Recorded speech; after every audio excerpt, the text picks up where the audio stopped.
Hello everyone, आप सबका वांगशन bubble में फिर से एक बार बहुत बहुत बहुत स्वागत है। चलिए असासिन्स ब्रदर के पार्ट 12 का शुरू करते हैं। अब तक हमने देखा था सेन ने फ्रैंक को हरा दिया था। माना कि उसने उसे जान से नहीं मारा, लेकिन इतना इंजर्ड कर दिया था कि फ्रैंक को एक बहुत अच्छा सबक मिल गया था। और अब मैक्स के कहने पर सेन मैक्स के पीछे पीछे उसके लैब में चल दिया अपने आप को बैंडेज करने के लिए, क्योंकि उसे भी थोड़ा सा कट लगा था। वहाँ की हालत देखकर तो साफ पता चल रहा था यहाँ तो कुछ और ही गड़बड़ चल रही है। वहाँ पर के को चेयर से बांधा गया था। दो लोग उसे अपनी जगह पर शांत रखने की कोशिश कर रहे थे और ज़मीन पर टेस्ट ट्यूब, सीरिंज, बॉटल सब कुछ बिखरा पड़ा था। जैसे ही के ने सेन को देखा, वो तो आउट ऑफ कंट्रोल हो गई। मैक्स उस पर चिल्लाने लगा, तुम्हारी हिम्मत कैसे हुई? पागल कुतिया ने काटा है क्या? तो सेन ने पूछा, ये यहाँ क्या कर रही है? इस पर मैक्स जवाब देते हुए बोला, ज़रा सोच कर तो देखो, अगर उसे पता होता कि वहाँ पर तुम्हारे साथ क्या हो रहा है, वो फ्रैंक जो तुमने अभी अभी बचाया है, वो इसके हाथों से बच पाता? और उसे मारने के चक्कर में ये पता नहीं कितनों को ऊपर पहुँचा देती। इसलिए मैंने एम की मदद ली, क्योंकि मैं कम से कम पेशेंट्स चाहता हूँ। सेन ने नोट किया, फिर चलते हुए के पास गया, उसे आज़ाद किया। के तुरंत जंप करके सेन के गले लग गई, चिल्लाने लगी, सेन, सनबे, देखो इन लोगों ने मेरे साथ क्या किया। ओह नो, खून! आपके हाथ को क्या हुआ? मैक्स, जल्दी से ठीक करो वरना मैं तुम्हें जान से मार डालूंगी। फ्रैंक दूसरी साइड पड़ा हुआ था। मैक्स ने पहले ही उसका उतना ट्रीटमेंट कर दिया था जिससे उसका खून रुक जाए। माना कि अभी भी वो बहता जा रहा था, पर मैक्स को उस पर ध्यान देने के लिए वक्त ही नहीं था, क्योंकि वो सेन को पट्टी कर रहा था। वहाँ से निकलने के बाद सेन प्रेसिडेंट के ऑफिस में गया, जिसे देखकर प्रेसिडेंट ने स्मोक किया। दोनों ने थोड़ी बातें की। ऑब्वियसली सेन ने मैच के बारे में कुछ नहीं कहा, ना ही प्रेसिडेंट ने पूछा। सेन के जाने के बाद प्रेसिडेंट ने अपने पास खड़ी लड़की से पूछा, क्या तुमने मैच देखा? तो उस लड़की ने कहा, हाँ, बस दूर से। ये लड़की हमेशा प्रेसिडेंट के साथ ही रहती थी, उन्हें प्लीज़ करती थी और उनके छोटे मोटे काम किया करती थी। प्रेसिडेंट ने पूछा, वो जीत गया है ना? तो उस लड़की ने कहा, ऑफ कोर्स।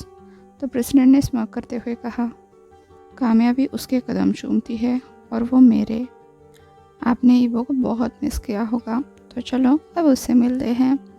जब सेन घर पहुंचा तो ईवो की जान में जान वापस आ गई। ईवो दिन भर पड़ा पड़ा बोर हो रहा था। जब सेन उसके साथ होता था उसे ऐसा बिल्कुल भी महसूस नहीं होता था, पर जब वो ऑफिस चला गया तो ईवो को बहुत अकेलापन महसूस होने लगा। वो जहाँ पर रहता था वहाँ हमेशा चिलमचिली होती थी, चाहे वो उसे नापसंद करे या पसंद। लेकिन अभी इस घर में बहुत शांति थी जो उसे काटने को दौड़ रही थी। वो एक साधारण सा जवान लड़का था जिसकी पूरी दुनिया में अब बस एक ही इंसान था, सेन, उसका सेवियर। और कहीं ना कहीं वो उसे पसंद भी आने लगा था। मतलब ये दुनिया तो ऐसे ही काम करती है ना, अगर आप किसी को प्यार दो तो आपको बदले में प्यार मिलता है, और किसी से नफ़रत करो तो बदले में भी आपको नफ़रत ही मिलती है। शायद से इसीलिए ईवो को ऐसा महसूस होता था। पर क्या इसे प्यार कहा जा सकता है? नहीं, ये तो बहुत जल्दबाजी होगी। प्यार इतना भी आसान नहीं होता। माना कि उसे पाने के लिए बहुत छोटी छोटी चीज़ें मायने रखती है, पर उन चीज़ों से ही तो किसी के प्यार के मायने समझ आते हैं। और ईवो ये सब कुछ सीएन के लिए कर सकता था, क्योंकि एक सीएन ही था जो उसकी दुनिया बन सकता था। माना कि ईवो को अभी तक ये पता नहीं था कि प्यार क्या होता है, और वैसे भी वो अपनी फीलिंग्स को प्यार का नाम देने से डरता भी था, क्योंकि शायद कुछ इमोशंस का नाम ही नहीं होता। तो फिर ईवो सेन के बारे में क्या सोचता है, उसके दिल में क्या फीलिंग है? शायद ये सारे इमोशंस का मिलाप है, जैसे पसंद, रिस्पेक्ट और एडमायरेशन। उसे डर था लोगों का, वो उनकी बातों पर भरोसा नहीं करना चाहता था कि सेन सबसे अलग है। उसे लगता था कि वो उस पर भरोसा कर सकता है, उसके जैसे लोग भी थोड़ा सा प्यार तो डिज़र्व करते ही हैं। ईवो को बस इतना पता था कि कि वो बस सियन को पास रखना चाहता है। वो उसे मिस कर रहा है, उसे देखना चाहता है, उसके बारे में सोचना चाहता है और शायद उसके जैसा बनना चाहता है। इसीलिए तो उसे खून खराबा पसंद नहीं था, नाइफ हाथ में लेना पसंद भी नहीं था। फिर भी उसने आज सियन की तरफ एप्पल पर नाइफ की प्रैक्टिस की। उसने उसी तरह से एप्पल टेबल पर रखकर बहुत बार उसे नाइफ से मारा, लेकिन एंड में जाकर बस नाइफ एप्पल को हिट करने में कामयाब रहा। सियन की तरह उसमें अटक नहीं गया। पता नहीं सियन क्या चीज़ है, ईवो सोच रहा था। ईवो ने घर साफ करने की भी कोशिश की। सियन ने उसे पहले ही सिखाया था कि घर को साफ कैसे रखा जाता है, मतलब उसके घर में जो अजीब अजीब से गैजेट है उनका इस्तेमाल कैसे किया जाता है। उसके बाद जब वो बोर हो गया तो उसने टीवी देखने का तय किया, लेकिन वो सोफ़ा पर ही सो गया और फाइनली रात के 9 बजे सियन वापस आया। वेलकम होम सियन, ईवो ने बत्ती सी दिखाते हुए सियन का स्वागत किया और सियन वहीं पर थम गया। उसकी आंखें बड़ी बड़ी हो गई, मतलब ये नॉर्मल नहीं था। उसने नोट करते हुए गला साफ करके कहा, अभी तक उसके घर लौटने पर किसी ने भी उसे ग्रीट नहीं किया था और उसे इस चीज़ से गुस्सा भी नहीं आ रहा था। उसकी नज़र सामने वाले लड़के पर गई। जब उसने पहली बार इसे देखा था वो बिल्कुल एक जिंदा लाश की तरह था। चाहे उसे कितना भी चिढ़ाओ मारो, वो रोता नहीं था, ना ही डरता था, ना भागता था, ना ही पलटकर जवाब देता था। वो कुछ भी नहीं करता था। और अभी इसमें इतने सारे इमोशंस कैसे आ गए? सियन इसका जवाब ढूंढने के लिए अंधेरे में तीर मार रहा था, शायद से उसे समझ आ जाए। सियन अंदर आ गया और ईवो भी उसे फॉलो करने लगा। सियन फ्रेश हुआ और फिर दोनों खाना खाने के लिए बैठ गए। सियन आते वक्त ही अपने साथ खाना पैक करके लाया था।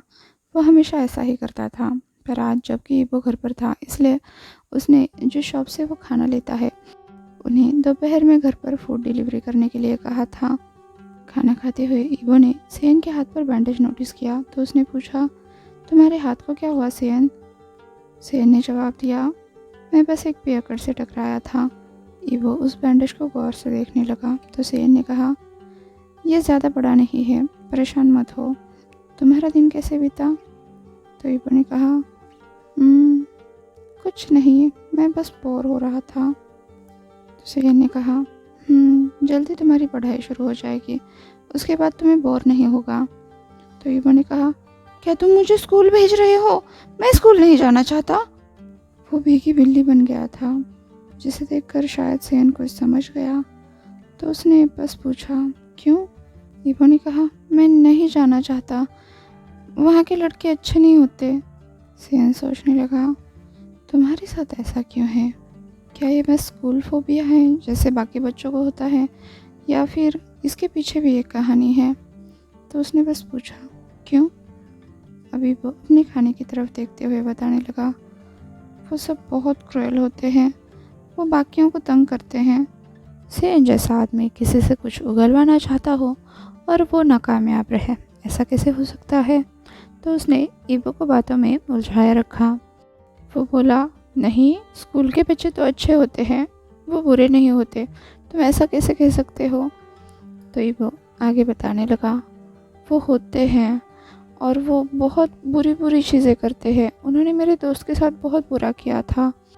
वो उसे चिढ़ाते थे, उसके बदन पर गंदे गंदे शब्द लिखते थे शार्प ब्लेड से। इससे मेरे दोस्त को पेन से फोबिया हो गया। अच्छा, ऐसी बात है, पर क्या वो सब बुरे होते हैं? मुझे नहीं लगता सभी के सभी स्टूडेंट बुरे होते होंगे, सियन ने कहा। तो ईवो कहने लगा, वो सब के सब बुरे होते हैं, एक भी अच्छा नहीं होता। जब उन्होंने मुझे उसके साथ देखा तो उन्होंने मुझे साइकिल चुराने पे मजबूर किया। सियन ने पूछा, और तुमने साइकिल चुराई? तो ईवो ने अपने दोनों हाथ बढ़ाते हुए मना करके कहा, नहीं नहीं, उस टाइम पर एक काका ने मुझे धमकाया था, अगर मैंने उसकी बात नहीं मानी तो वो मुझे और मेरे दोस्त को बहुत मारेगा, पर मैं ऐसा नहीं कर पाया, इसलिए हम दोनों को बहुत मार पड़ी। फिर मेरे पापा ने आकर मुझे छुड़ाया जब मैं बेहोश हो गया था। फिर माँ ने एक दिन काम की छुट्टी ली और मेरी देखभाल की। माँ की याद आते ही ईवो का चेहरा तुरंत खिल गया। उसने कहा, उन्होंने मेरा बहुत ख्याल रखा। मुझे बुखार हो गया था ना, फिर 2 दिन बाद मैं बिल्कुल ठीक हो गया। वो आखिरी बार था जब उन्होंने मुझे खिलाया था। ईवो कुछ देर तक अपने भावनाओं के बहर में रहा। सेन ने भी उसे थोड़ा सा संभलने के लिए टाइम दिया। फिर बोला, तुम इन दिनों में स्कूल नहीं जा सकते तो तुम्हें घर पर ही पढ़ाया जाएगा। तुम इतने बड़े हो गए हो और अभी तक तुम्हें पढ़ना लिखना भी नहीं आता, और जब तक मैं यहाँ हूँ कोई तुम्हें परेशान नहीं कर सकता। इतना कहकर सेन टेबल से उठ गया। जाते हुए बुदबुदाया, और ये अपना फ्यूचर भी नहीं बना पाएगा।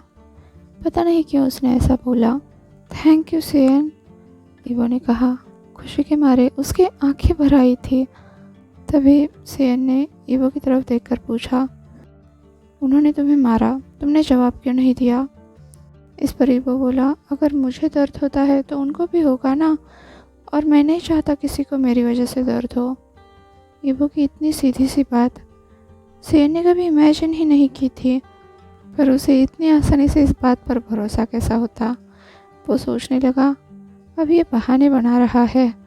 इसने कुछ किए बिना चुपचाप मार खाई और अभी मुझसे बकवास कर रहा है, जैसे कि इसके मारने से सच में किसी को हर्ट होता। तेज़ हवा के सामने टिक नहीं पाएगा। और बातें तो देखो, इसे तैयार करने में तो बड़ी मेहनत लगेगी। ये दुनिया इतनी आसान नहीं है जितना ये समझता है। अगर तुम एक बार झुक गए तो हमेशा के लिए झुक कर रहना पड़ेगा, या फिर ये कह सकते कि ये बस डर गया था। सेन ने आगे पूछा, तो क्या तुम बस रोते रहे? नहीं, ईवो ने कहा। इस पर सेन ने ईवो को क्वेश्चनिंग लुक दिया। तो ईवो ने कहा, अगर मैं रोता फिर तो वो कामयाब रहते ना, वो जीत जाते, मेरा और भी मजाक बनाते, और मैं उनके सामने हारना नहीं चाहता था। अब जाकर सेन को ईवो का बिहेवियर समझ आया। ये तो समझ आता है, अगर ईवो का अपोनेंट बहुत स्ट्रांग है तो ईवो लड़ता नहीं है, लेकिन वो रोता भी नहीं है क्योंकि वो किसी के सामने झुकना नहीं चाहता। सेन सोचने लगा, ये तो मैंने बिल्कुल भी नहीं सोचा था। आज मैंने उसे और थोड़ा जान लिया। ये लड़का तो काफ़ी इंटरेस्टिंग है। अब इसके बाद दोनों भी सोने के लिए चले गए। आज दोनों भी काफ़ी जल्दी सो गए। लगभग आधी रात के बाद सेन की नींद खुली किसी अजीब से साउंड से, जैसे कि कोई करा रहा हो। तो वो उठकर बेड पर बैठ गया और उसने पाया कि ये और कोई नहीं, ईवो है। ईवो पसीने से लथपथ पड़ा, बहुत बुरी तरह से कांप रहा था, पर आंखें खोलने की हिम्मत नहीं कर पा रहा था। पूरा सपना, सेन सोचने लगा। उसने ईवो के कंधे पर हाथ रखा, पर ईवो ने तुरंत उसे झटक दिया। अब सेन उसे पुकारने लगा, ईवो, हे ईवो। ईवो, जो अब तक पूरी तरह से स्ट्रगल कर रहा था, अचानक से शांत हो गया, पर उसकी तेज सांसें अभी भी चल रही थी। सेन ने ईवो का हाथ छोड़ा, फिर उसके गाल पर थपथपाते हुए कहा, ईवो। ईवो शांत हो गया और सेन को उसके लिए थोड़ा सा बुरा लगा। उसने अपना हाथ बढ़ाया ईवो के बाल सहलाने के लिए, पर वो बीच में ही रुक गया, गल्प किया और फाइनली ईवो के बालों को टच किया। अभी सेन की उंगलियां ईवो के बालों में घूम रही थी। वो बाल उसे बड़े ही सॉफ्ट लग रहे थे, और तब तक ईवो भी बड़ा शांत हो चुका था। सेन सोचने लगा, क्या ये ख़त्म हो गया? उम्मीद तो है। वो फिर से एक बार लेट गया और छत की तरफ देखने लगा, कुछ सोचने लगा। फिर उसने जब ईवो की तरफ देखा तो पाया ईवो काफ़ी हद तक उसकी तरफ झुक गया है। सेन ने ईवो को बाहों में लिया और फिर जल्द ही उसकी आंख लग गई। ऐसा नहीं था कि वो बस बहुत थका हुआ था या फिर काफ़ी रात हो गई थी, ये कुछ अलग था। सेन ने अपने और अपने ऑफिस मेंबर्स के अलावा ऐसा कोई विक्टिम कभी नहीं देखा था, खासकर जो उसके इतने करीब हो। अगली सुबह सेन काफ़ी जल्दी उठ गया। उसने पाया ईवो अभी भी उसे टाइटली हग करके सोया हुआ है। अब वो धीरे से वहाँ से हिला, ईवो के हाथों से खुद को अलग किया। साथ ही उसने ये भी तय किया कि वो ईवो को कल रात के सपने के बारे में, उसके टेंडर एक्शन के बारे में कुछ नहीं बताएगा। अब जब दोनों ब्रेकफास्ट कर रहे थे, ईवो थोड़ा सा अपसेट था, ये सोचकर कि उसका आज का दिन कैसे कटेगा। सेन ने उसे पूछा, क्या हुआ? ईवो ने कहा, कुछ नहीं, मुझे कुछ तो करने के लिए दो सेन, मैं बहुत बोर होता हूँ। तो सेन ने पूछा, तुम कौन सा काम कर सकते हो? ईवो ने कहा, कुछ भी, बस मुझे बताओ, मैं कोशिश करूँगा और तुम्हारे जैसे बनने की कोशिश करूँगा। मेरे जैसा? सेन ने शौक होकर पूछा। ईवो ने स्माइल के साथ कहा, तुम कभी स्माइल नहीं करते, क्या मैं ये करूँ? सेन को इसकी भी उम्मीद नहीं थी और उसे इस बात से भी बहुत चिढ़ हो रही थी कि वो उस पर कितना डिपेंड है। वो नहीं चाहता था कि वो मुस्कुराना बंद करे, उसे तो अब उसकी आदत पड़ चुकी थी। सेन ने कहा, ऐसा क्यों? अगर तुम मुस्कुराना चाहते हो तो मुस्कुरा सकते हो, मेरा मतलब है, मैक्स ने कहा था कि तुम्हें मुस्कुराते रहना चाहिए और तुम्हें एक डॉक्टर की बात माननी चाहिए। इस वक्त तो सेन को ऐसा लग रहा था कि ईवो काफ़ी इनोसेंट दिखता है, तो उसके काम में इससे मदद होगी। पर ईवो ने टेबल पर जो अपने हाथ फोल्ड किए थे उस पर चिन रखते हुए कहा, पर मैं क्या करूँ फिर? अब सेन ने दूसरी तरफ देखते हुए कहा, तुम्हें मेरे जैसे बनने की ज़रूरत नहीं है, तुम अपने जैसे बनो। ईवो ने पूछा, इसका मतलब क्या है? मैं तो मैं ही हूँ, पर मैं ऐसे नहीं बैठे रहना चाहता, ना ही मैं अपने जैसा कमज़ोर बनना चाहता हूँ। मेरे होने ना होने से किसी को फ़र्क नहीं पड़ता, किसी को तब तक मेरी याद नहीं आती जब तक कि उन्हें मेरा मजाक ना उड़ाना हो। मेरी किसी को ज़रूरत नहीं है क्या? मुझे तो ये भी नहीं पता कि लोगों से बात कैसे करते हैं, ना मैं पढ़ सकता हूँ ना लिख सकता हूँ। तुम्हें नहीं लगता तुम मुझे कुछ ज़्यादा ही सहूलत दे रहे हो? मैं तो, सेन ने उसकी बात रोकते हुए कहा, मुझे ऐसा नहीं लगता। अब सेन ने अपना आखिरी बाइट ख़त्म किया और कहा, लोगों को कभी कभी दूसरा मौका मिलता है, किसी किसी को नहीं मिलता, पर हमेशा एक नई सुबह होती है। अगर तुम जिंदा रहे तो तुम्हें उसे भी फेस करना पड़ेगा। हमेशा एक रास्ता अपनाना पड़ेगा, एक चॉइस बनानी पड़ेगी जिंदा रहने की, चाहे अच्छी हो या बुरी। पर ज़िंदगी में हमेशा रिस्क ही होते हैं।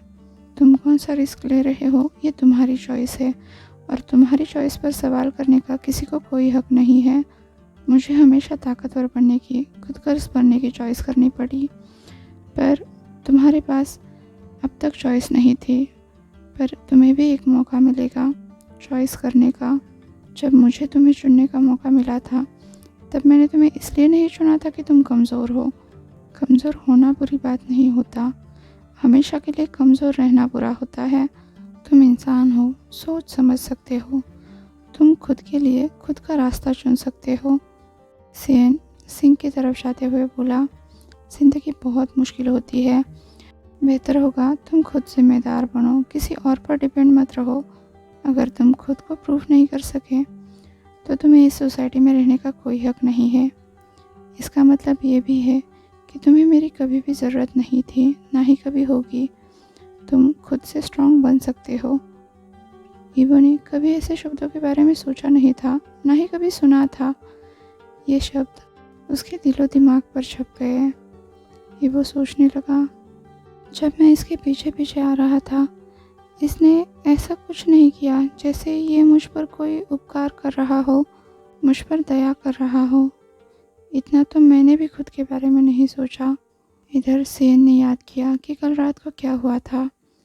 उसके बाद उसने कहा, अगर तुम चाहो तो तुम वॉक के लिए जा सकते हो, अगर तुम्हें बहुत ही बोर हो रहा है तो।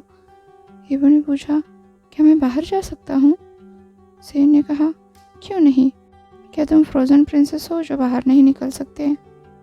वो क्या होता है? ईवो ने पूछा। सेन ने कहा, कोई बात नहीं, तुम्हें हमेशा घर में बंद रहने की ज़रूरत नहीं है, चाहो तो बाहर जा सकते हो, थोड़ा घूम फिर सकते हो, बस इतने दूर मत जाना कि घर वापस आने का रास्ता भूल जाओ। ये लो, थोड़े पैसे हैं इसमें। सेन कुछ पैसे टेबल पर रखते हुए बोला, अगर तुम्हें ज़रूरत हो तो कुछ खरीद लेना। आज के लिए बस इतना ही, आपसे कल मिलती हूँ। तब तक के लिए अपना ख्याल रखिए। वीडियो पसंद आया हो तो लाइक, शेयर और कमेंट कर दीजिए। और हाँ, अभी तक चैनल को सब्सक्राइब नहीं किया है तो सब्सक्राइब भी कर दीजिए। और वांगशान बबल में खुश रहिए। Thank you.